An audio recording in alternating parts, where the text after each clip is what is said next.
দর্শক আমন্ত্রণ দুপুরের বাংলাদেশে জানিয়ে দিব শিরোনামগুলো।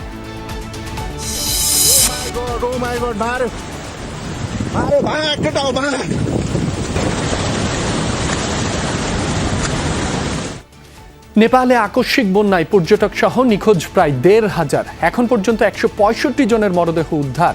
রয়েছে দ্বিতীয় হরপা বান ও ভূমি ধসের আশঙ্কা।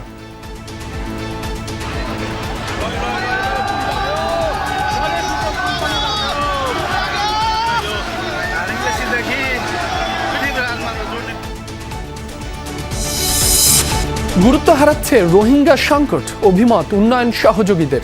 বাংলাদেশ বিশ্ব দরবারে আরো সোচ্চার না হলে সহায়তা কমে যাবার আশঙ্কা। সংসদের তৃতীয় অধিবেশন বসছে আজ। গুম প্রতিরোধ ও প্রতিকার আইন, জাতীয় মানবাধিকার কমিশন আইনের খসড়া সহ কয়েকটি বিল তোলার কথা। রংপুরে শিক্ষক পরিবার হত্যায় গ্রেফতার 2 আসামি ডোপ টেস্টের সিদ্ধান্ত।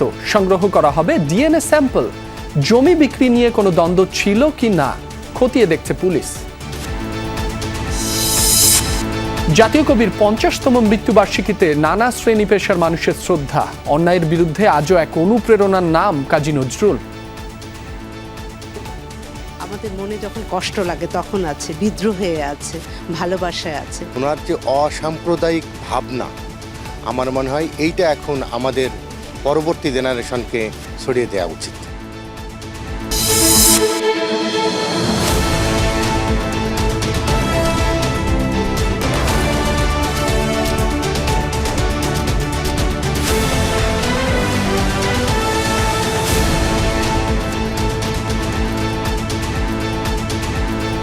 এতক্ষণ শিরোনামগুলো দেখছিলেন। এছাড়াও দেশ বিদেশের আরো খবর নিয়ে দুপুরের বাংলাদেশে আপনাদের সাথে আছি মাসুম রাব্বি।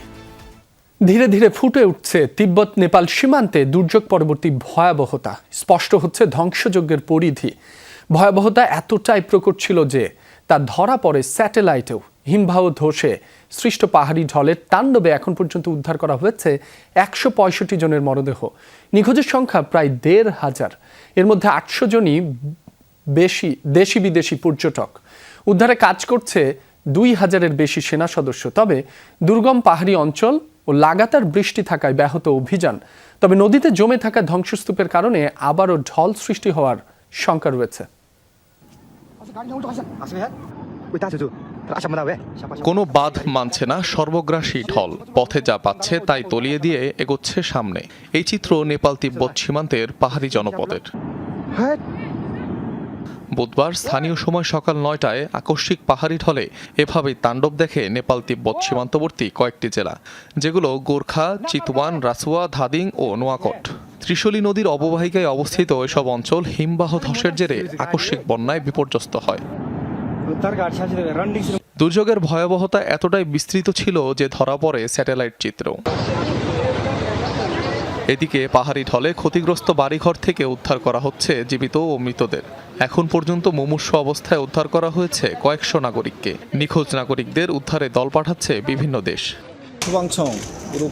পররাষ্ট্র মন্ত্রণালয়, পুলিশ সংস্থা ও জাতীয় অগ্নি নির্বাপন সংস্থার কর্মকর্তাদের সমন্বয়ে গঠিত আমাদের র্যাপিড রেসপন্স টিম নেপালের উদ্দেশ্যে রওনা হবে। সেখানে থাকা আমাদের নাগরিকদের দ্রুত ও নিরাপদে উদ্ধার নিশ্চিতে সর্বাত্মক চেষ্টা করব। তবে দুর্গম এলাকা হওয়ায় উদ্ধারকারী দলের সদস্যরা সেখানে ঠিকমতো পৌঁছাতে পারছে না। এরই মধ্যে আগামী ৩ দিন পর্যন্ত অঞ্চলটিতে ভারী বৃষ্টিপাত চলবে বলে পূর্বাভাস দিয়েছে আবহাওয়া বিভাগ। দেশটির বিদ্যুৎ কর্তৃপক্ষ জানিয়েছে, জলবিদ্যুৎ ও সৌরবিদ্যুৎ মিলিয়ে তাদের প্রায় ৪৩০ মেগাওয়াট উৎপাদন সক্ষমতা ক্ষতিগ্রস্ত হয়েছে। এই দুর্যোগে বিদ্যুৎ উৎপাদন, সঞ্চালন ও বিতরণ অবকাঠামোর ব্যাপক ক্ষতি হয়েছে। ভূতাত্ত্বিকদের আশঙ্কা, যে কোনো মুহূর্তে আবারও হতে পারে পাহাড়ি ঢল এবং ভূমিধস। কারণ ত্রিশূলী নদী মুখে জমা রয়েছে ভারী পাহাড়ি বর্জ্য, যা ওপরের চাপ সইতে না পেরে যে কোনো সময় ঘটাতে পারে ভয়াবহ পাহাড়ি ঢল। এদিকে নেপাল তিব্বত সীমান্তে ভয়াবহ এই দুর্যোগের পেছনে মূলত হিমবাহ ধসই বড় কারণ হতে পারে বলে ধারণা বিশেষজ্ঞদের। অনিক রহমান, যমুনা নিউজ। নেপালের পাহাড়ি ঢলের ভয়াবহ দৃশ্য ধরা পড়ে দুর্যোগস্থলে কর্মরত এক শ্রমিকের ধারণ করা ভিডিওতে। বাগমতী প্রদেশে অবকাঠামো প্রকল্পে কর্মরত ছিলেন তিনি। ভিডিওতে দেখা যায় তীব্র গতিতে ধেয়ে আসা ঢল থেকে বাঁচতে ছুটছেন শ্রমিকরা। পাহাড়ে উঠে কোনো রকমে প্রাণে রক্ষা পান তারা। Oh my god, Mario. Mario, bhag, get out, bhag.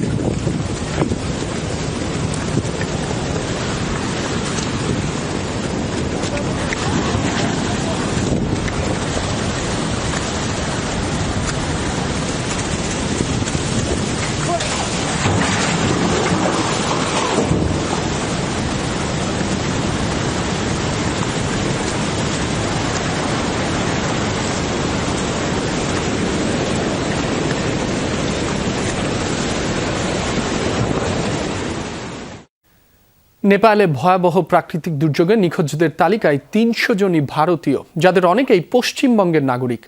তাদের পরিবারের অবস্থা এবং উদ্ধার বিষয়ে জানাতে কলকাতা থেকে যুক্ত হচ্ছেন সহকর্মী সুকান্ত চট্টোপাধ্যায়। সুকান্ত, নিখোঁজ ভারতীয়দের মধ্যে পশ্চিমবঙ্গের বাসিন্দা কতজন? ভারতীয়দের উদ্ধার ও দেশে ফেরাতে কি কি পদক্ষেপ নিয়েছে সরকার, জানাবেন আমাদের।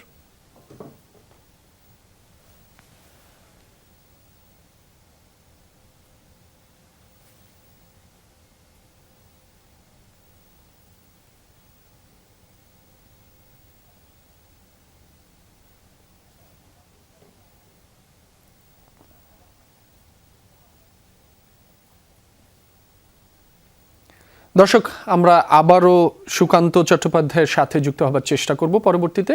এ সম্পর্কিত আরও একটি প্রতিবেদন আপনাদের জানাতে চাই। প্রলয়ঙ্কারী এক হরপাবানের সাক্ষী নেপাল। সাধারণ বন্যায় পানি ধীরে ধীরে বাড়লেও হরপাবানে মূলত নামে আকস্মিক ঢল।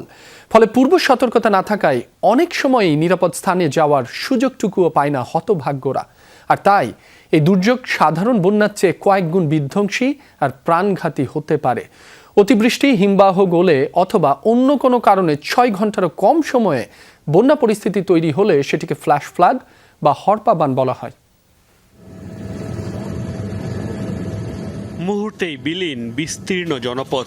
প্রকৃতির চরম নিষ্ঠুরতার সাক্ষী নেপালের উত্তরাঞ্চল। রাসুয়া জেলায় একে একে ভেসে গেছে বেশ কয়েকটি সাজানো গোছানো গ্রাম। বিপুল হতাহত আর ক্ষয়ক্ষতির পর সামনে এসেছে হরপাবানের ভয়াবহতা। কি এই হরপাবান?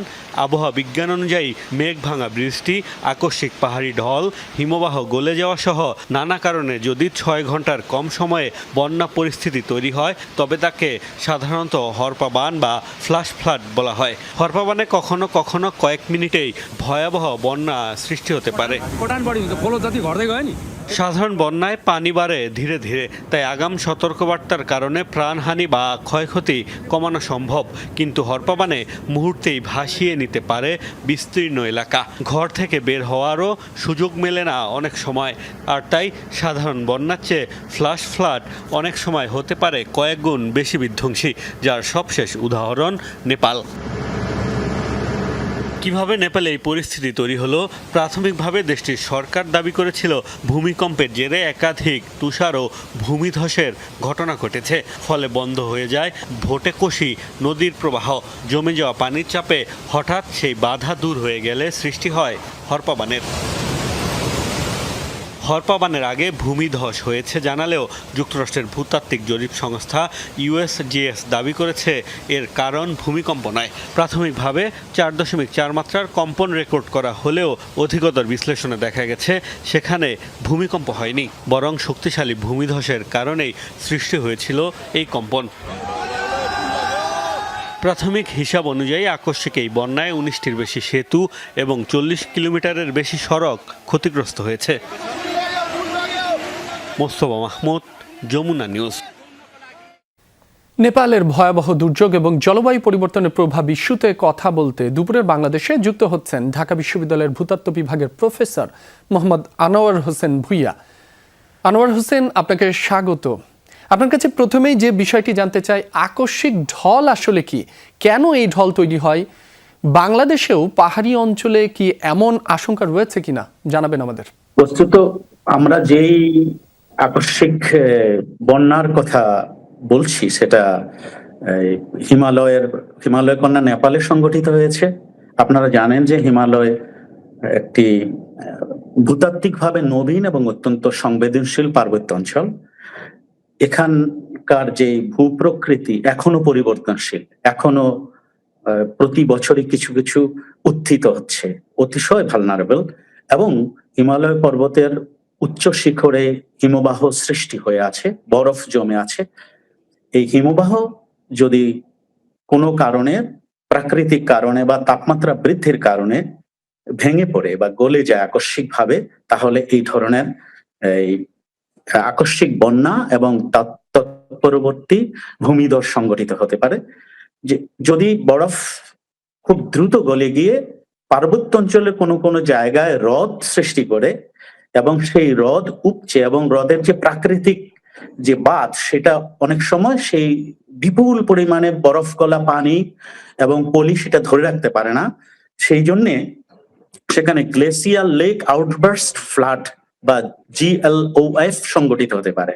আমার ধারণা বর্তমান ক্ষেত্রে গ্লেসিয়াল লেক আউটবার্স্ট ফ্লাড অথবা যে হিমবাহের সম্মুখ ভাগ হঠাৎ করে ভেঙে পড়ে বিপুল পরিমাণে বরফ গলা পানি, তার সাথে পলিমাটি এবং হিমবাহের সম্মুখস্থ যে ছোট বড় বিভিন্ন সাইজের খণ্ডিত পাথর সমূহ তীব্র গতিতে, সেখানে জানেন যে হিমালয় পর্বতমালার উঁচু শিখরে তার গ্রেডিয়েন্ট অনেক বেশি, সেই জন্য তীব্র গতিতে প্রবাহিত হয় এবং সেই লেকের আশেপাশের এরিয়া এবং তার ডাউন স্ট্রিম এরিয়াতে আকস্মিক বন্যা সংঘটিত হয়। প্রাকৃতিকভাবে যেহেতু এটা একটা ভালনারেবল এরিয়া এবং পার্বত্য অঞ্চলের গ্রেডিয়েন্ট এবং চতুর্পাশের ভূপ্রকৃতি কিছুটা সংবেদনশীল, কিছুটা নরম, সেই অস্থিতি অবস্থার কারণে এই ধরনের ফ্ল্যাশ ফ্লাড সংঘটিত হতে পারে।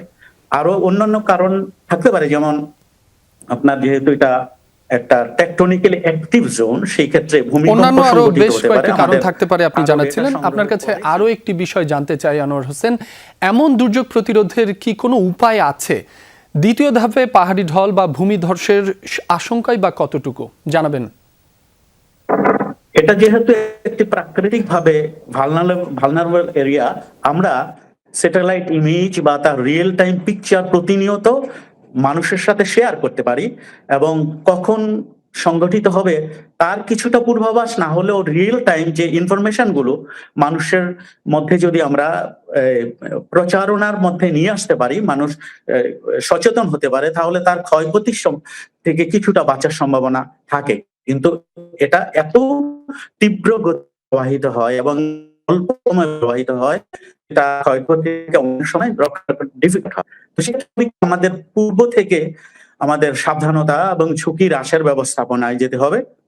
এবং আপনি জানেন যে এই ফ্ল্যাশ ফ্লাড সংঘটিত হওয়ার আধ ঘন্টার মধ্যেই প্রায় 30 ফিট উচ্চতায় যে জলপ্রবাহর সৃষ্টি হয় এবং অত্র এলাকা যেমন ঘুটেকুশি এবং ত্রিশূলী নদীর অববাহিকায় বিস্তৃত এলাকা, যেখানে প্রায় 50,000 মানুষের বসবাস, তারা কোনো কিছু বুঝে ওঠার আগেই এত তীব্র বেগে এবং উঁচু পানির স্রোত বয়ে চলে আসে, মানুষজন সরে যাওয়ার কোনো সুযোগ সেই জায়গায় সৃষ্টি হয়নি।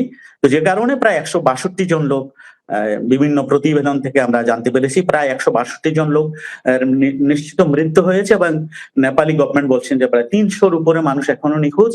চাইনিজ অংশ প্রায় 3 থেকে 4 জন মানুষের মৃত্যুর খবর আমরা পেয়েছি, সেই জায়গায় প্রায় 550 লোক সেখানে নিখোঁজ আছে বলে আমরা জানতে পারি। অর্থাৎ তার তীব্রতা এবং আকস্মিকতা এত সাডেনলি আসে যে মানুষ সেই জায়গা থেকে তার আমি যেটা বলছি নিশ্চিত জায়গায় বা তাদের কোনো একটা শেল্টার, নিরাপদ আশ্রয়ে তারা যেতেও যে সময়টুকু দরকার সেটি পায়নি। জনাব আনোয়ার হোসেন ভূঁইয়া, আপনাকে অনেক ধন্যবাদ আমাদের সময় দেওয়ার জন্য। নেপালে ভয়াবহ প্রাকৃতিক দুর্যোগে নিখোঁজদের তালিকায় 300 জনই ভারতীয়, অনেক বিদেশি পর্যটক রয়েছেন, 800 জন বিদেশি পর্যটক রয়েছেন, যার মধ্যে 300 জনই ভারতীয় নাগরিক, যাদের অনেকেই আবার পশ্চিমবঙ্গের নাগরিক। তাদের পরিবারের অবস্থা এবং উদ্ধার বিষয়ে জানাতে কলকাতা থেকে আবারও আমরা যুক্ত করার চেষ্টা করছি আমাদের সহকর্মী সুকান্ত চট্টোপাধ্যায়কে। সুকান্ত, নিশ্চয়ই শুনতে পাচ্ছেন। নিখোঁজ ভারতীয়দের মধ্যে পশ্চিমবঙ্গের বাসিন্দা কতজন? ভারতীয়দের উদ্ধার ও দেশে ফেরাতে কি কি পদক্ষেপ নিয়েছে সরকার, জানাবেন আমাদের। বিষয়টা হচ্ছে যে গত কাল সকালবেলা অর্থাৎ বুধবার সকালে যে দুর্ঘটনা ঘটেছে, ভয়াবহ যে ভূমিধস এবং যে হরপা বান নেপালের, তার মধ্যে ভারতের প্রচুর মানুষ রয়েছে। এখনো পর্যন্ত 22 জন মারা গিয়েছেন বেসরকারি সূত্রে, কিন্তু এটা জানানো হয়েছে, এবং প্রায় 153 জন নিখোঁজ রয়েছেন ভারতীয়। তারা পশ্চিমবঙ্গ, বিহার, উত্তরপ্রদেশ এবং দিল্লি, এছাড়াও দক্ষিণ ভারত থেকে কিন্তু তারা গিয়েছিলেন সেখানে পর্যটন বা অন্য কাজে, অর্থাৎ ব্যবসায়িক কাজে কোনো কর্মরত অনেকে ছিলেন যারা সেখানে কাজবাজও করেন। নদীর বাঁধের কাজ, অর্থাৎ পাওয়ার স্টেশন, সেখানেও কাজ করছিলেন, এমন নিখোঁজ রয়েছে। যত বেলা বাড়ছে এই যে নিখোঁজ ব্যক্তিদের কিন্তু তত পরিসংখ্যান লাফিয়ে বাড়ছে। এখনো পর্যন্ত ভারত সরকারের তরফ থেকে কিন্তু নেপাল সরকারকে সমস্ত রকম ত্রাণ সামগ্রী, মেডিকেল সাপোর্ট এবং এই যে নতুন করে রাস্তা নির্মাণ বা যে সেতু নির্মাণের ক্ষেত্রে যে আর্মি সাপোর্ট, সেটা কিন্তু এনডিআরএফ এর তরফ থেকে দেওয়ার একটা সিদ্ধান্ত হয়েছে। বিজেপি রাজ্য সরকার অর্থাৎ পশ্চিমবঙ্গ সরকার, শুভেন্দু সরকার, সেখানে শুভেন্দু অধিকারী সেখানে তিনি নিজে একটি কন্ট্রোল রুম খুলেছেন। যারা পশ্চিমবঙ্গ থেকে নেপালে বেড়াতে গিয়েছিলেন, এখনো পর্যন্ত নিখোঁজ আছে, পরিবার তাদের কোনো খোঁজ খবর পাচ্ছেন না, একটি বিশেষ টোল ফ্রি নাম্বার কিন্তু চালু করা হয়েছে নবান্ন থেকে। সেখানে ফোন করলে তাদের ডিটেলস নিয়ে, অর্থাৎ কখন গেছেন, কবে গিয়েছেন নেপালে ঘুরতে বা কাজে, তাদের সেই ঠিকানা, তারা বেঁচে আছেন কি বা নিখোঁজ আছেন সেটা তারা বলতে পারবেন, এমনটাই এই টোল ফ্রি নাম্বারের মাধ্যমে তারা যোগাযোগ করতে পারবেন বলে সরকার সূত্রে জানানো হয়েছে। সুকান্ত, আপনাকে অনেক ধন্যবাদ, আপনি বিস্তারিত জানাচ্ছিলেন কলকাতা থেকে যুক্ত হয়ে। ত্রয়োদশ জাতীয় সংসদের তৃতীয় অধিবেশন বসছে আজ বিকেল 3টা থেকে অধিবেশন শুরু হবে। এই অধিবেশনে গুম প্রতিরোধ ও প্রতিকার আইনের খসড়া, জাতীয় মানবাধিকার কমিশন আইনের খসড়া সহ কয়েকটি বিল তোলার কথা রয়েছে।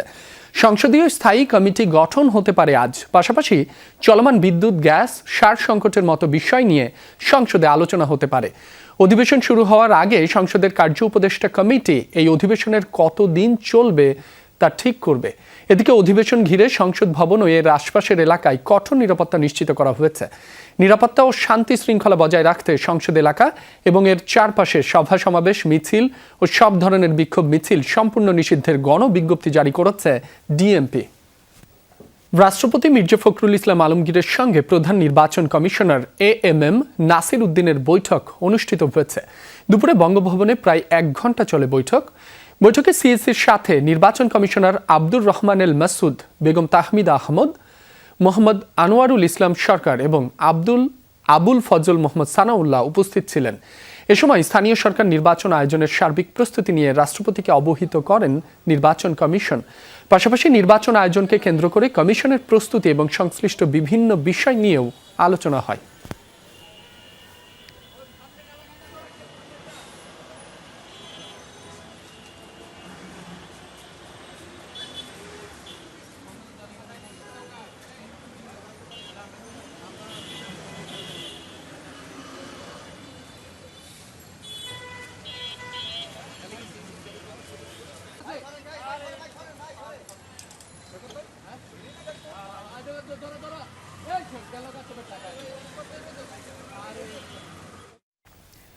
দিনাজপুর মোটর শ্রমিক ইউনিয়নের এক নেতাকে গ্রেফতারের জের ধরে থানার ভেতরেই সংঘর্ষে জড়িয়েছে দুপক্ষ।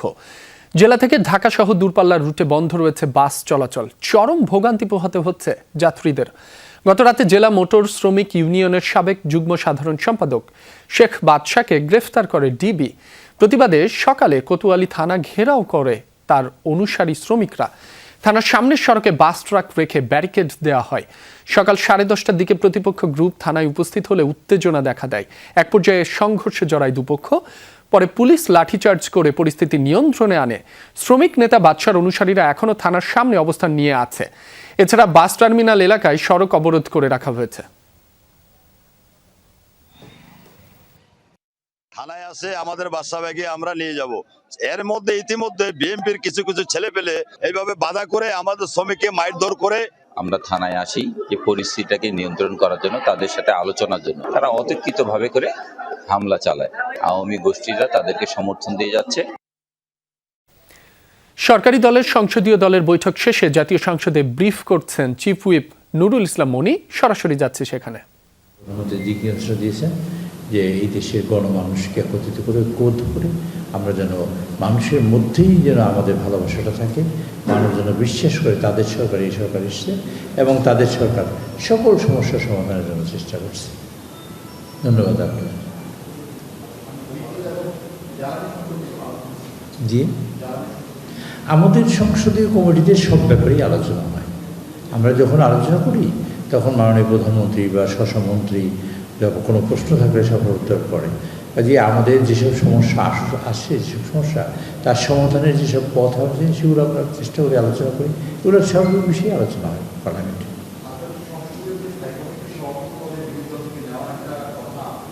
এই বিষয়টা পরিষ্কার করা দরকার বলে আমি মনে করি। আপনার প্রশ্ন করতে হবে না। আপনাদের জানার জন্য বলি, গত 55 বছরের ইতিহাসে সংসদে বিরোধী দলের কোনো নেতা মানে সভাপতির পদে ছিলেন না। একমাত্র কমিটি পাবলিক অ্যাকাউন্টস কমিটি, এই কমিটি ছাড়া আর কোনো পদে ছিলেন না। এটা আপনাদের পরিষ্কার হওয়ার জন্য। আপনারা শুনতে পাচ্ছেন তো? আমার কথা শুনেন আপনি। এই যে আপনার দৃষ্টি আকর্ষণ করি, গত 55 বছরে বিরোধী দল থেকে কোনো সদস্য সভাপতি পদ অলঙ্কৃত করেন নাই, একমাত্র পাবলিক অ্যাকাউন্টস কমিটি ছাড়া। এবং পাবলিক অ্যাকাউন্টস কমিটি যে করেছেন সেটা আমাদের মরহুম রাষ্ট্রপতি জিয়াউর রহমান সাহেব করেছিলেন। কাজে আমরা বিরোধী দলের যে একটা ভাইব তৈরি করার চেষ্টা হচ্ছে, সেই সব ব্যাপারে আপনারা কেয়ারফুল থাকবেন। আপনারা সাংবাদিকদের একটা অনুরোধ করেছি, এই দেশে গণতন্ত্র যদি ধ্বংস হয়, আমি মনে করি না আমি একটা ধ্বংস হব, মনে করেন না জামাতের লোক ধ্বংস হবে, আপনারা ধ্বংস হবেন। আপনাদের ভবিষ্যৎ জেনারেশনের কথা চিন্তা করে গণতন্ত্র যাতে প্রতিষ্ঠিত হয় সে ব্যাপারে আপনারা পরখ করবেন। কারণ আমাদের সংসদীয় কমিটিতে আমরা যে জুলাই সনদ বাস্তবায়ন করি তাহলে সেই ক্ষেত্রে যে আমাদের সিদ্ধান্ত আছে যে বিরোধী দল থেকে আমরা 10 জন সদস্য সভাপতির পদ নেব। আমরা জুলাই সনদের ধারে কাছে যাইতে পারি নেই। আমরা সেটা বাস্তবায়ন করতে চাই, সেটা আইন করতে চাই, সংবিধান সংশোধন করতে চাই। তার জন্য আমরা কমিটি করেছি। আমরা খুব সঙ্গত কারণে প্রত্যাশা করি বিরোধী দল থেকে যে 5 জন আসার কথা তারা অনতিবিলম্বেই 5 জনের নাম দেবেন। আমরা সবাই মিলে এই সংশোধনীগুলো আমরা করব, সবাই মিলে এই যে প্রত্যাশা করি। কাজেই এখানে বিরোধী দলের মানে সংসদীয় কমিটির সভাপতি হওয়ার কোনো সুযোগ নেই, আগেও ছিল না, এখনও নেই। জি জি 3টা আইন। ট্রান্সফার অফ প্রপার্টি, যে পিতা বা মাতা কোনো সন্তান সম্পত্তি কারোর কাছে দিলেও তার মৃত্যুবরণ তিনি ভোগদখল করার সুযোগ পাবেন, ইজ ভেরি ইম্পর্টেন্ট। কারণ সন্তানের সম্পদ দেওয়ার পরে বাবাকে আর খবর নেয় না, মাকে খবর নেয় না, একটা ইম্পর্টেন্ট। আর হলো আমাদের গমের আইনটা আসবে, যেটা আমরা আরও অধিকতর শক্তিশালী করে এবং প্রয়োজনীয় পরিবর্তনগুলো এনে আমরা আসলে বিরোধী দল থেকে বলা হয়েছিল এই ঘুম আর আলোর মুখ দেখবে না, মানে এইসব বিল, এই যে বিল আসা শুরু করেছে আমরা। কারণ এইটা গভর্নমেন্ট একটা বিল না, আর একটা কাগজ আইসে রয়েছে, সেটা তো এক জিনিস না। গভর্নমেন্ট জাতীয় সংসদে ব্রিফ করছেন চিফ হুইপ নুরুল ইসলাম মনি। আমরা সরাসরি যুক্ত ছিলাম সেখানে। বিশ্ব সম্প্রদায় রোহিঙ্গা সংকটকে ভুলতে বসেছে বলে মনে করছে উন্নয়ন সহযোগীরা। আবারও গুরুত্ব সহ তুলে ধরতে না পারলে এটি ডেড ইস্যুতে পরিণত হবে বলেও শঙ্কা তাদের। আর তা হলে অর্থ সহায়তা আরও হ্রাস পাবে বলে ধারণা। সরকার বলছে বিপুল সংখ্যক এই জনগোষ্ঠীর জন্য ন্যূনতম অধিকার নিশ্চিত রাখাই এখন বড় চ্যালেঞ্জ। মাহফুজ মিশুর রিপোর্ট।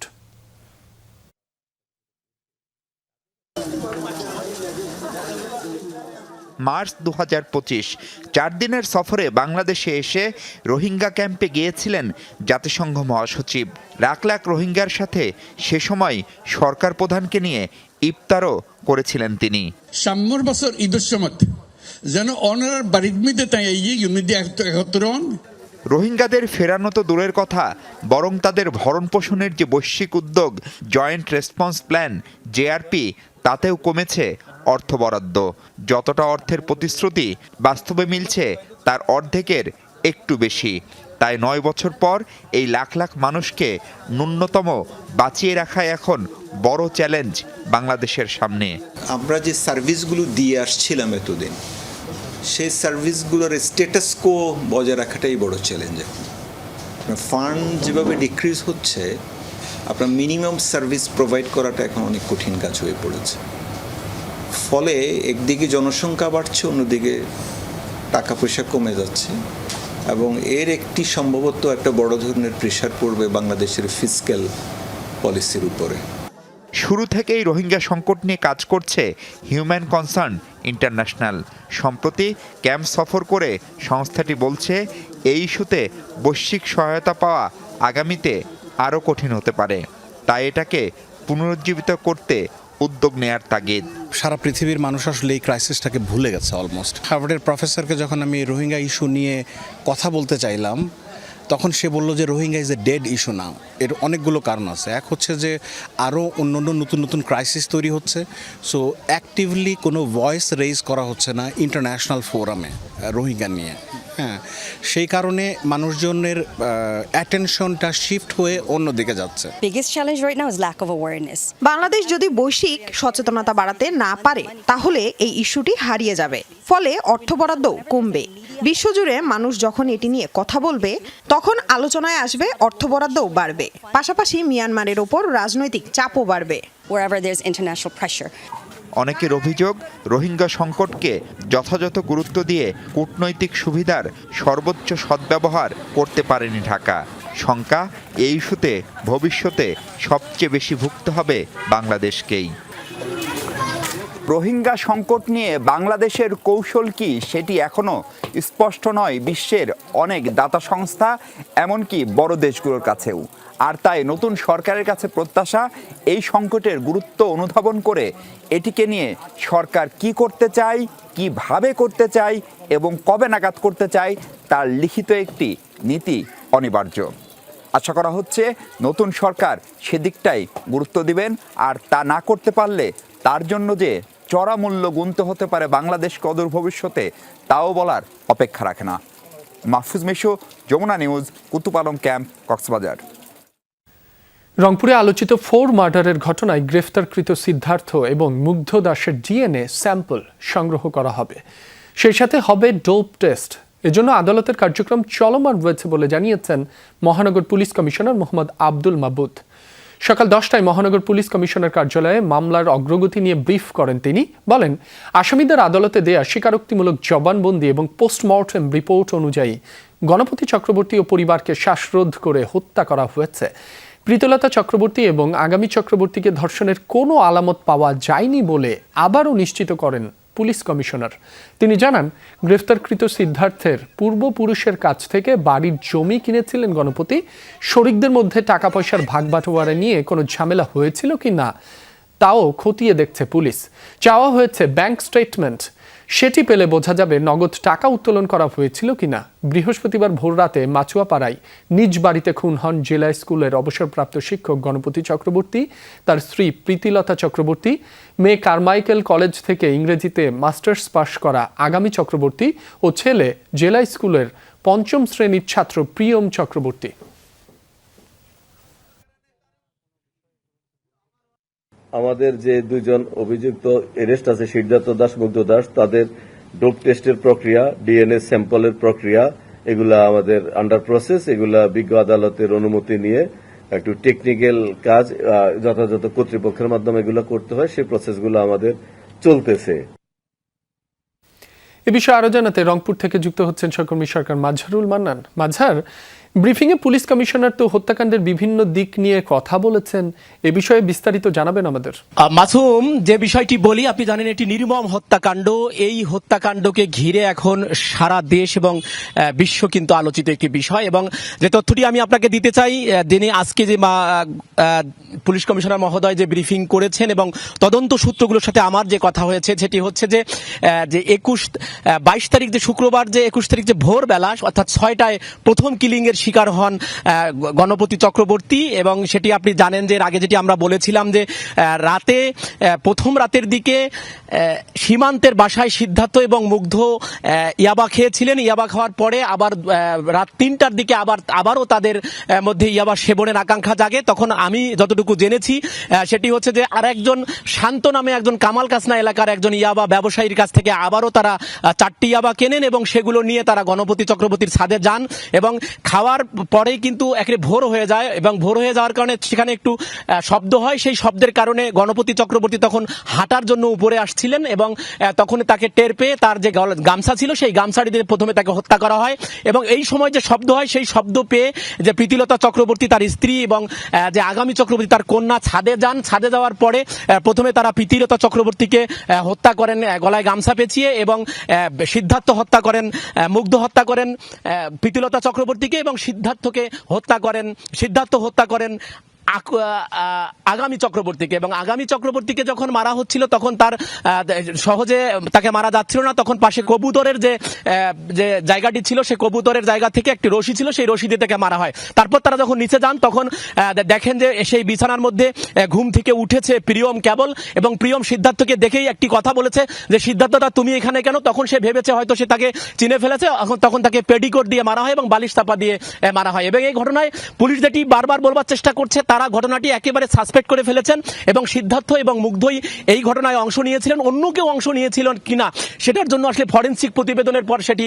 আসলে বোঝা যাবে এবং তারা নতুন যে তথ্যটি দিয়েছেন সেটি হচ্ছে যে তার যে আগামী চক্রবর্তী যার বিয়ে হওয়ার কথা ছিল তার সাথে, সেই ব্যক্তি শুক্রবার সকাল থেকে যখন তার ফোন পাচ্ছিলেন না তখন তিনি একাধিকবার সেই তার বাড়ির সামন দিয়ে যাচ্ছিলেন, কিন্তু তাকে স্থানীয়রা কোনো বিভ্রান্তিকর তথ্য দিয়েছে। অর্থাৎ তারা বলেছে যে হয়তো আমরাও তো দেখি নাই শুক্রবার বা শনিবার। অর্থাৎ এই যে চাঞ্চল্যকর যে হত্যাকাণ্ডটি, এই হত্যাকাণ্ডটির এখন মোটামুটি মোটিভ একেবারেই পুলিশ কমিশনারের দাবি অনুযায়ী তারা একেবারে চূড়ান্ত পর্যায়ে পৌঁছেছেন। পোস্টমর্টেম রিপোর্টও দেওয়া হয়েছে, এখন ডিএনএ টেস্ট এবং যে ডোপ টেস্টের পর এবং এটি ফরেনসিক রিপোর্টে যাবে। ফরেনসিক প্রতিবেদন আসার পরই তারা মনে করছেন তারা যে তদন্তে আছেন সেই তদন্তের, অর্থাৎ এই দুইজনই এই কিলিং মিশনে অংশ নিয়েছিলেন এটি তারা বারবার বলবার চেষ্টা করছেন এবং সেটি তারা নিশ্চিত করবারও চেষ্টা করছেন। মাঝহার, আপনাকে ধন্যবাদ। চাঁপাইনবাবগঞ্জের গোমস্তাপুর সীমান্ত দিয়ে 6 জনকে পুশিনের চেষ্টা প্রতিহত করেছে বিজিবি। সকালে উপজেলার রামদাসপুর সীমান্তে এই ঘটনা ঘটে। 16 বিজিবি ব্যাটালিয়নের অধিনায়ক লেফটেন্যান্ট কর্নেল আরিফুল ইসলাম জানান, সকাল 6:30টার দিকে 6 জনকে পুশিনের চেষ্টা করে বিএসএফ। বিষয়টি টের পেয়ে বাধা দেয় বিজিবি।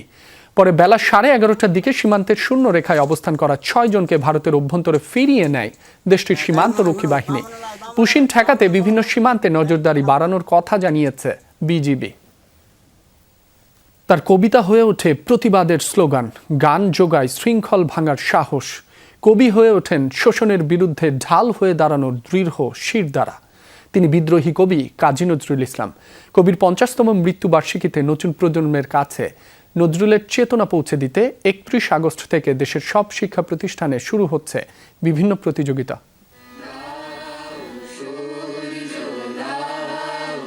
সময় তাকে থামাতে পারেনি, ছাপিয়ে গেছেন কাল যুগের সীমানা। ক্ষমতার চোখ রাঙানিও পারেনি দমাতে। শোষণ, বঞ্চনা আর বৈষম্যের দেয়াল টপকে তার কণ্ঠ নাড়িয়ে দিয়েছে শাসকের মসনদ। তিনি বিদ্রোহী কবি কাজী নজরুল ইসলাম। সাহিত্যের প্রায় প্রতিটি শাখায় ছিল বিচরণ। কবিতা, গান, গল্প, উপন্যাস, প্রবন্ধ, যেখানেই কলম ধরেছেন সেখানেই ফুটে উঠেছে মানুষের গল্প। সেই সৃষ্টির সবচেয়ে উজ্জ্বল দিক দ্রোহ। এই মহাপ্রাণের মৃত্যুবার্ষিকীতে কবির সমাধিতে শ্রদ্ধা নিবেদন করেন বিভিন্ন মন্ত্রণালয়, সাংস্কৃতিক সংগঠন, বিশিষ্ট ব্যক্তিবর্গ ও সাধারণ মানুষ। আমাদের মনে যখন কষ্ট লাগে তখন আছে, বিদ্রোহে আছে, ভালোবাসায় আছে, প্রেমে আছে, সব জায়গায় নজরুল আছে। ওনার যে অসাম্প্রদায়িক ভাবনা, আমার মনে হয় এইটা এখন আমাদের পরবর্তী জেনারেশনকে ছড়িয়ে দেওয়া উচিত। আজকে হয়তো মৃত্যুবার্ষিকী, কিন্তু আমরা সবসময় নজরুলকে আমরা লালন করি মনের মধ্যে। বাংলাদেশ স্বাধীনতার 55 বছর পর আর জাতীয় কবির 49তম মৃত্যুবার্ষিকীতে তাকে স্বীকৃতি প্রদান করেছে, এটা আমরা জাতিগতভাবে মারাত্মকভাবে একটি লজ্জিত। তিনি লিখেছেন মুক্তির কথা, শিখিয়েছেন অন্যায়ের বিরুদ্ধে রুখে দাঁড়াতে, মাথা না নোয়াতে। 52, 71, 90 কিংবা 24 তাঁর কবিতা আর গান কণ্ঠে ধারণ করেই রাজপথে নেমেছে তরুণ প্রজন্ম। স্বাধীনতা যুদ্ধ, স্বাধীনতা আন্দোলন, আমাদের গণতান্ত্রিক আন্দোলন 90-এর এবং 24-এর জুলাইয়ের যে গণ অভ্যুত্থান, গণজাগরণ, প্রত্যেকটিতে যারা রাজপথে থেকে ভয়ঙ্কর স্বৈরাচারকে উৎপাটিত করেছে, যারা দুঃশাসনের অবসান ঘটিয়েছে, সেই সমস্ত তরুণ, কিশোর, শিশুরা নজরুলের গান গাইতে গাইতে রাস্তায় নেমেছে। বাংলা সাহিত্যে তার যে অবদান 5 দশক পরও সেটির নাগাল পায়নি কেউ। যখনই প্রতিবাদ, বিদ্রোহ কিংবা বিক্ষোভ, নজরুল হয়ে উঠেছেন নিপীড়িতের কণ্ঠস্বর। নজরুলের চেতনায় বাংলাদেশে সকল বিষয়ে সাম্য, ন্যায় বিচার প্রতিষ্ঠা হবে। নজরুলের দর্শন চিন্তাকে আমরা আরও বেশি এগিয়ে নিতে চাই, আমরা আরও গবেষণা করতে চাই। জাতীয় জাদুঘরের সংগ্রহে কবির ব্যবহার্য জিনিসপত্র, পাণ্ডুলিপি, স্বাধীনতা পদকসহ 70টিরও বেশি নিদর্শন থাকার পরও প্রদর্শনের কোনো উদ্যোগ নেই। বেশ কবছর আগে নজরুল কর্নার থাকলেও সেটি এখন নেই। কবির একটা কর্নার ছিল, খুব সুন্দর একটা কর্নার ছিল, তা বিগত 4-5 বছর ধরে সেই কর্নারটি দেখছি না। কিন্তু কেন যে দেখছি না সেটা আমি বুঝতে পারছি না। কিন্তু এটা তো জাতীয় জাদুঘরেরও একটা বড় দায়িত্ব। এটা তো সবাই ওনাদের জন্য যেমন লজ্জা, আমাদের সকলের জন্য যেটা লজ্জা। কবির 50তম মৃত্যুবার্ষিকীতে নতুন প্রজন্মের কাছে নজরুলের চেতনা পৌঁছে দিতে 31 আগস্ট থেকে দেশের সব শিক্ষা প্রতিষ্ঠানে শুরু হচ্ছে নজরুলকে নিয়ে বিভিন্ন প্রতিযোগিতা। নতুন উদ্যোগের আশ্বাস দেন সংস্কৃতি প্রতিমন্ত্রী। 31শে আগস্ট সারা দেশের শিক্ষা প্রতিষ্ঠান ভিত্তিক আমাদের সাংস্কৃতিক প্রতিযোগিতা শুরু হচ্ছে নজরুলের উপর। সেই দিক থেকে নজরুলের সৃষ্টিকর্মকে আজকে জাতির সামনে তুলে ধরা খুব জরুরি আমরা মনে করেছি, সেই কারণে এই প্রোগ্রাম। তো তার অংশ হিসেবে জাদুঘরের কর্নার না, শুধু বিভিন্ন জায়গায় এগুলো আমরা করার চেষ্টা করছি। নতুন প্রজন্মের কাছে নজরুলকে পৌঁছে দেওয়ার উদ্যোগ শুধু কবিকে স্মরণ নয়, বরং তার দ্রোহ, মানবিকতা আর সাম্যের চেতনাকে ধারণ করারও প্রত্যয়। শওকত মঞ্জুর শান্ত, যমুনা নিউজ, ঢাকা। বিরতির পর আবার স্বাগত, দেখছেন দুপুরের বাংলাদেশ। খেলার খবর। ঘরের মাঠে নতুন মৌসুমে প্রথম লা লিগা ম্যাচে বড় জয় পেয়েছে রিয়াল মাদ্রিদ। কিলিয়ান এমবাপ্পের হ্যাটট্রিকে ভর করে সোসিয়েদাদকে 4-1 হারিয়েছে লস ব্লাঙ্কোসরা। এছাড়াও বার্নাব্যুতে একটি গোল করেছেন ভিনিসিয়াস জুনিয়র। 2 গোলের অ্যাসিস্টে অন্যতম সেরা পারফর্মার ছিলেন জুড বেলিংহ্যাম। স্পানিওলের বিপক্ষে লা লিগার প্রথম ম্যাচে কষ্টার্জিত জয়ের পর মোটেও সন্তুষ্ট ছিল না রিয়াল মাদ্রিদ সমর্থকরা। দ্বিতীয় ম্যাচে তাই ঘুরে দাঁড়ানোর চ্যালেঞ্জ ছিল মরিনহোর দলের সামনে, তাও আবার ম্যাচটা যখন সান্টিয়াগো বার্নাব্যুতে। তবে জোসে মরিনিও তার শুরুর একাদশে কোনো পরিবর্তন আনেননি। আক্রমণে ছিল এমবাপ্পে, ভিনি, বেলিংহ্যাম ত্রয়ী, মাঝ মাঠে ও রক্ষণেও ছিল একই ফুটবলাররা।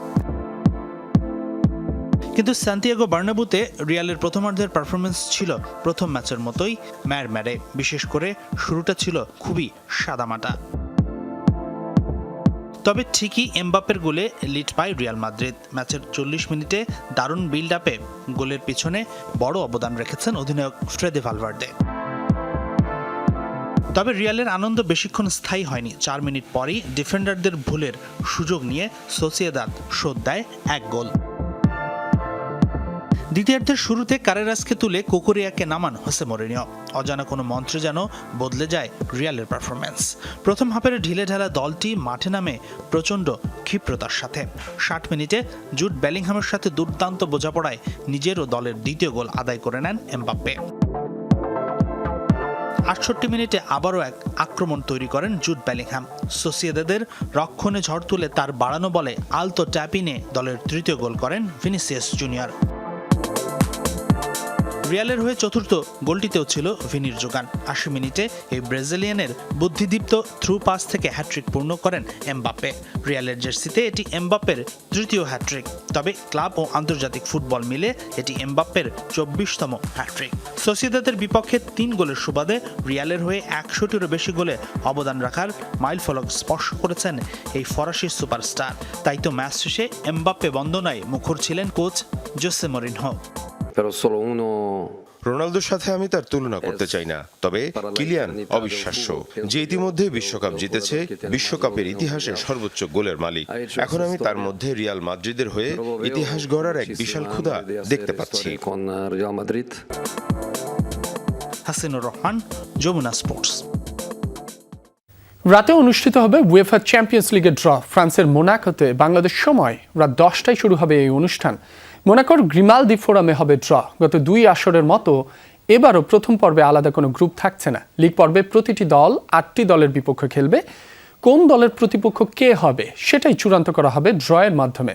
উয়েফার কোএফিসিয়েন্টের র্যাঙ্কিংয়ের ভিত্তিতে 4টি ভাগে ভাগ করা হবে দলগুলোকে। সবার আগে প্রথম পর থেকে ম্যানুয়ালি একটা দলের নাম লেখা বল তোলা হবে।